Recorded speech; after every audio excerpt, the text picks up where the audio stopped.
नमस्कार दोस्तों, India speaks daily के अंतर्राष्ट्रीय न्यूज बुलेटिन में आपका स्वागत है। मैं हूं आपके साथ रति अग्निहोत्री। रूस के राष्ट्रपति व्लादिमीर पुतिन और अमेरिकी राष्ट्रपति जो बाइडेन के बीच में पहली शिखर वार्ता संपन्न हो चुकी है और इस शिखर वार्ता का पूरा विश्व बेसब्री से इंतजार कर रहा था। स्विट्जरलैंड में जिनीवा में शिखर वार्ता संपन्न हुई और हालांकि अगर हम कॉन्क्रीट रिजल्ट्स के लिहाज से बात करें कि इस शिखर वार्ता से क्या परिणाम निकले, क्या कुछ ठोस बातें यहाँ पर तय हुई, क्या कुछ निर्णय लिए गए, तो उस लिहाज से तो ये शिखर वार्ता एक प्रकार से निराश करने वाली है। लेकिन जिस प्रकार की तनावपूर्ण स्थिति चल रही है अमेरिका और रशिया के द्विपक्षीय संबंधों के बीच में काफी समय से, जो कि न सिर्फ दोनों देशों के लिए बल्कि पूरी वैश्विक शांति के लिए एक खतरा उत्पन्न कर सकती है, खतरा बन सकती है। और इस समय जिन हालातों से हम गुजर रहे हैं, पूरा भू राजनीतिक परिवेश जो है उसको और भी ज्यादा तनावपूर्ण बना सकती है रशिया और अमेरिका के बीच की विवादपूर्ण स्थिति। तो उस विवाद को कम से कम उसमें थोड़ा ठहराव लाने के दृष्टिकोण से ये मीटिंग बेहद महत्वपूर्ण है कि दोनों के बीच में कम से कम एक डायलॉग की शुरुआत तो हुई और कम से कम दोनों ने इस बात को रिकॉग्नाइज तो किया कि भले हम दोस्त नहीं बन सकते, हम आपस में मित्र नहीं बन सकते, लेकिन कम से कम एक दूसरे के साथ इस प्रकार से कोऑपरेट तो कर ही सकते हैं कि जिससे वैश्विक शांति बनी रहे और जिससे कम से कम हम एक दूसरे के हितों को कम से कम नुकसान पहुंचाए, ज्यादा नुकसान ना पहुंचाए। तो अब पहले बात करते हैं कि जो सकारात्मक बातें इस समिट में से निकल के आए। सबसे पहली बात तो कि दोनों देशों ने अपने राजदूतों को वापस भेजने पर सहमति बनाई। दोनों के बीच में, अमेरिका और रशिया के बीच में टेंशन्स इतनी ज्यादा बढ़ गई थी कि दोनों ने एक दूसरे के देशों से अपने अपने राजदूतों को वापस बुला लिया था। तो कम से कम अब ये निर्णय ले लिया गया है कि राजदूतों को एक दूसरे के देशों में वापस भेज दिया जाएगा, यानी एम्बेसडर लेवल पे कम से कम दोनों देशों का कोऑपरेशन डायलॉग शुरू हो जाएगा, जो कि एक बहुत छोटी सी बात है। लेकिन जिस हिसाब से इनके संबंध खराब हो गए थे उस लिहाज से ये इनके द्विपक्षीय संबंधों के लिए शायद बहुत बड़ी बात है, क्योंकि ये एक मिनिमम डिप्लोमेटिक कोऑपरेशन जिसे कहते हैं होता है दोनों देशों के बीच में, जब एम्बेसडर लेवल डायलॉग होता है दोनों देशों के बीच में। और जब एम्बेसडर कोई देश दूसरे देश से अपना एम्बेसडर ही रिकॉल कर लेता है, वापस बुला लेता है, तो इसका मतलब उनके जो कूटनीतिक संबंध है वो बद से बदतर की स्थिति पर आ गए। तो ये जो बद से बदतर की स्थिति पर आ गए थे, बेहतर तो नहीं कह सकते, लेकिन कम से कम इनके कुछ सामान्य होने की अब उम्मीद जरूर है रशिया और अमेरिका के संबंधों की। अब दूसरी प्रमुख बात जिसमें से निकल के आती है, हालांकि एक टोकन जेस्चर है अभी, लेकिन साइबर अटैक्स के, साइबर सिक्योरिटी के क्षेत्र में दोनों देशों ने घोषणा की है कि दोनों देशों के एक्सपर्ट्स मिलकर काम करेंगे, एक जॉइंट टास्क फोर्स का गठन होगा। हालांकि ये एक बहुत ही वेग सा स्टेटमेंट है और एक्सपर्ट्स के अनुसार और जिस प्रकार की न्यूज कवरेज दिखाई जा रही है विभिन्न मीडिया चैनल पर, उन पे जो एक्सपर्ट्स इंटरव्यू दे रहे हैं, अगर हम उनकी बात माने तो ये एक प्रकार का एक औपचारिक स्टेटमेंट ही है, क्योंकि किस प्रकार से ये कोऑपरेशन संपन्न होगा, इसकी क्या प्रोसेस होगी और इसका क्या स्ट्रक्चर होगा, क्या ढांचा होगा और इसका कोई भी एक कॉन्क्रीट स्ट्रक्चर, इसको लेकर कोई भी एक कॉन्क्रीट प्लान, कोई भी योजना नहीं बनाई गई और उसको लेकर कोई भी इस प्रकार का स्टेटमेंट ना तो रशिया ने और ना ही अमेरिका की तरफ से आया। तो एक औपचारिक स्टेटमेंट है कि साइबर सिक्योरिटी को लेकर एक जॉइंट टास्क फोर्स बनेगा दोनों देशों के बीच में। अब जहां तक साइबर सिक्योरिटी की बात है तो साइबर अटैक्स का मुद्दा जो है वो एक बहुत ही महत्वपूर्ण मुद्दा बन के उभरा है रशिया और अमेरिका के बिगड़ते हुए द्विपक्षीय संबंधों के बीच में। हम कह सकते हैं कि जैसे पहले न्यूक्लियर वॉरफेयर, जैसे रशिया और अमेरिका जैसे कि हम जानते हैं दोनों ही सबसे बड़ी न्यूक्लियर पावर्स है दुनिया की, तो न्यूक्लियर वॉरफेयर का मुद्दा कि ये डर कि कहीं दोनों देशों के बीच में एक न्यूक्लियर वॉरफेयर ना छिड़ जाए, वो पहले एक बड़ा मुद्दा था। लेकिन अब ये साइबर वॉरफेयर के मुद्दे ने इस मुद्दे को, न्यूक्लियर वॉरफेयर के मुद्दे को पूरी तरह से डिस्प्लेस कर दिया है। और अभी से नहीं बल्कि पिछले कई वर्षों से ये रिपोर्ट सामने आ रही है कि अमेरिका के सिस्टम्स पर, उनके सिक्योरिटी सिस्टम्स पर, उनकी गवर्नमेंट एजेंसीज के सिस्टम्स पर लगातार रशिया की तरफ से, क्रेमलिन की तरफ से साइबर अटैक्स हो रहे हैं। और इसको लेके अमेरिका की इंटेलिजेंस सर्विसेज ने, वहां की जितनी भी सरकारें आई हैं पिछले कई वर्षों में, उनको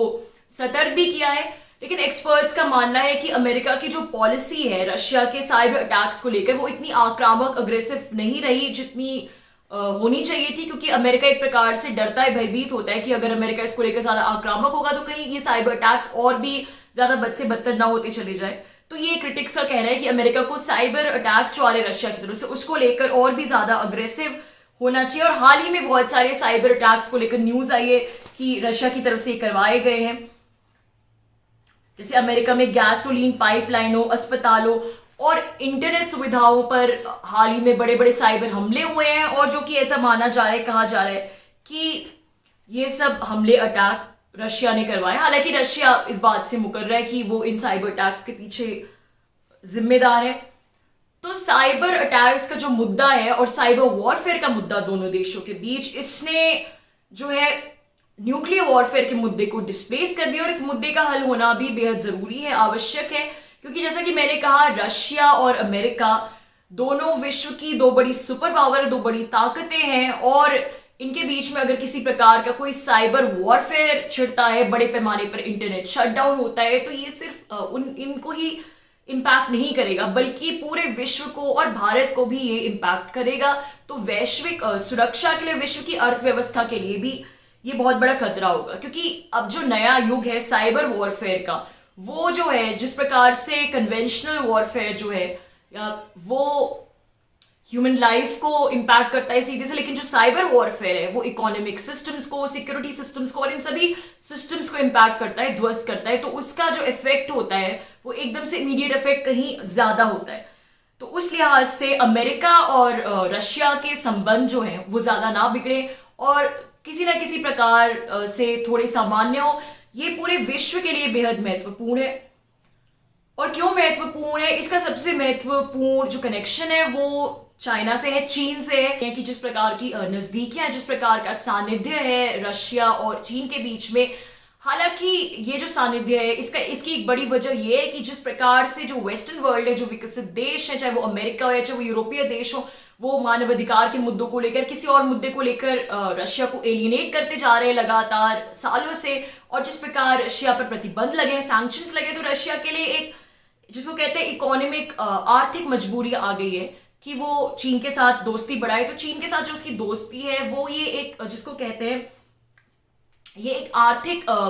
मजबूरी के तहत ये कि अपनी पावर बनाए रखने के लिए, अपनी अर्थव्यवस्था को सुदृढ़ बनाए रखने के लिए उसके पास कोई दूसरा विकल्प नहीं है, क्योंकि वेस्ट उसे सैंक्शंस के माध्यम से, वेस्ट और अमेरिका दोनों लगातार एलिनेट कर रहे हैं। तो अब ये बात अमेरिका को और यूरोपीय देशों को भी समझनी होगी कि किस प्रकार वो रशिया के साथ एक प्रकार का बैलेंस बिठाएं, समन्वय बिठाएं। क्योंकि अगर वो ऐसा नहीं करेंगे, अगर अमेरिका और रशिया के जो द्विपक्षीय संबंध है वो नहीं सुधरेंगे बल्कि और भी ज्यादा बिगड़ेंगे, तो उसकी जाहिर सी बात है रशिया की चीन से नजदीकियां और भी ज्यादा बढ़ती जाएंगी, और फिर ये वैश्विक सुरक्षा के लिए खतरा होगा, वैश्विक शांति के लिए खतरा होगा। भारत के लिए भी ये जाहिर सी बात है अच्छी बात नहीं होगी, क्योंकि भारत के रशिया से अपनी जगह संबंध है और बहुत अच्छे संबंध है। हालांकि भारत इस मामले में जो रशिया के चीन के साथ संबंध है हस्तक्षेप नहीं कर सकता और करना भी नहीं चाहिए। लेकिन अमेरिका और रशिया के बीच में जो रिलेशंस डेवलप हो रहे हैं, द्विपक्षीय संबंध बनने बिगड़ने के कगार पर है, उस पर भारत को एक डिप्लोमैटिक पर्सपेक्टिव से, कूटनीतिक पर्सपेक्टिव से हमेशा नजर रखनी चाहिए। क्योंकि भारत के जो रशिया के साथ रिलेशंस की फ्यूचर ट्रैजेक्टरी है और जो चीन के साथ मतभेद है भारत के, उसमें रशिया किस प्रकार से रिएक्ट करेगा,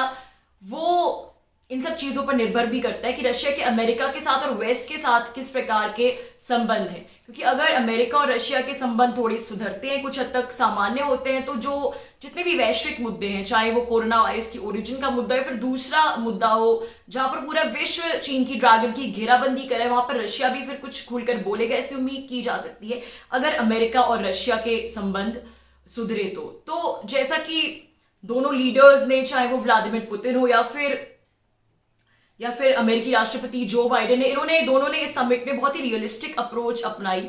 और बहुत ही ज्यादा आपसी दोस्ताना दिखाने की कोशिश नहीं की, प्रयास नहीं की, और इस बात को रिकग्नाइज किया कि हम दोनों कभी दोस्त नहीं हो सकते और कोई ऐसा नहीं है कि हमारे बीच में बहुत इमोशंस का आदान प्रदान हो, हम दोस्त बने। लेकिन हाँ, इतना जरूर है कि हम साथ में मिलकर कोऑपरेट कर सकते हैं और दुश्मन बनने से बच सकते हैं। तो इस प्रकार की ये बहुत ही प्रैक्टिकल अप्रोच अपनाई दोनों ने, रियलिस्टिक कंडीशंस को देखते हुए, वास्तविकता को देखते हुए कि हमारे संबंध, आपसी संबंध अभी कितने खराब है, तो उससे कोई बहुत अच्छे तो नहीं हो सकते, लेकिन कम से कम हम इन्हें सुधारने की कोशिश कर सकते हैं। और ये एक सकारात्मक शुरुआत है रशिया और अमेरिका के संबंधों को सुधरने को लेकर, और जो कि जैसा कि मैंने कहा, विश्व के भूराजनीतिक समीकरणों के लिए, वैश्विक शांति के लिए और चीन के बढ़ते भूराजनीतिक वर्चस्व को नियंत्रित करने के लिहाज से काफी महत्वपूर्ण है। तो दोस्तों आज के लिए बस इतना ही। बहुत जल्द आपसे फिर मुलाकात होगी कुछ नई खबरों के साथ। तब तक के लिए अनुमति दीजिए। नमस्कार।